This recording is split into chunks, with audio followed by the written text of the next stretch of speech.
Okay, back again. So today we're going to do a long division review, and we're going to divide 3 digits by 1 digit. So first thing we want to do is learn some terminology. The numbers in here is called the dividend. The number outside here is called the divisor. The answer to a division problem is called the quotient.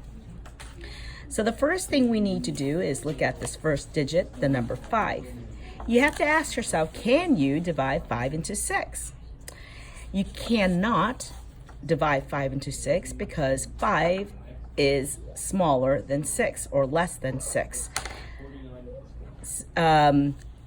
It's kind of like subtracting. You can't take 5 away from 6. So you can't divide 5 into 6. So we're going to go to the next one, and it's 51 divided into 6. You ask yourself, can you divide 51 into 6? Yes, you can. Why? Because 51 is greater than the divisor, the number 6. So we're trying to figure out 6 times what number comes closest to 51. Either at 51 or closest to 51, but it cannot go over 51.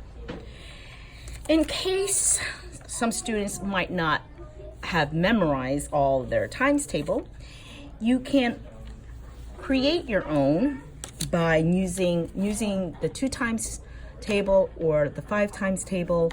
A lot of times, because the students, they do know how to multiply by 2s and they know how to multiply by 5s.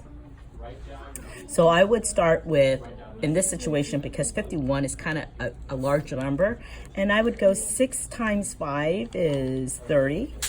6 times 6 is 36. 6 times 7 is 42. 6 times 8 is 48.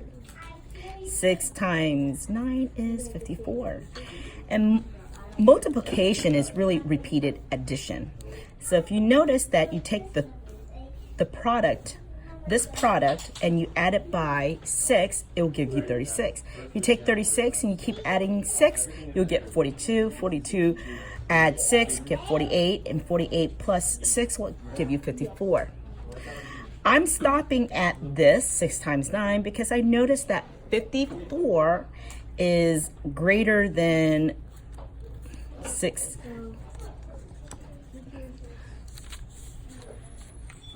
54 is greater than 51, and I don't want that factor. I noticed that 6 times 8 is 48. That's the number that comes closest to the 51, which is here. And I'm going to use the 8, and that's 6 times 8 is 48.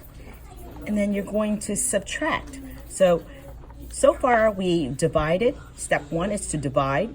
51 divided by 6. Step 2 is multiply. 6 times 8 is 48. And now we're going to subtract. I also have to mention, this is very, very important that we know where we're putting our numbers, okay? And we're putting that 8 right above the 1. Why? Because we are dividing 51 into 6, and that is why that 8 needs to be right above that 1. It cannot be above the 5. It cannot be above the 6, because you'll mess yourself up. So it has to be just above the 1. Why? Because we are dividing 51 into 6. We can't subtract 8 into 1. We have to regroup here. And when we regroup here, we're going to turn that into 11. And once we regroup, we have to reduce. Reduce that by 1. That comes to 4. So 11 minus 8. In case students who have not mastered subtraction, here's an easy way to subtract. I put the lesser number in my head. I say 8 is in my head, and I start counting up to 11. So I say 8, 9, 10, 11. That's 3 fingers. So the answer is 3. I'll show that.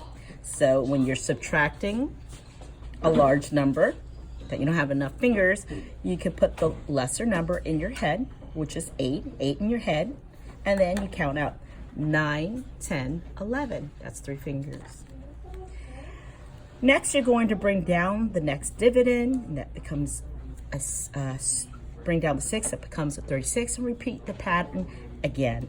The steps is 36 divided by 6. And if you look at your list here, you'll notice that 6 times 6 is 36. 6 times 6 is 36. So I'm going to use the factor of 6. The 6 goes right above the number, the digit 6 here. Multiply 6 times 6 is 36. Now subtract is 0. There you have it.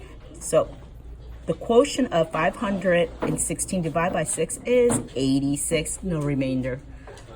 Hope that was a meaningful lesson. Happy studying.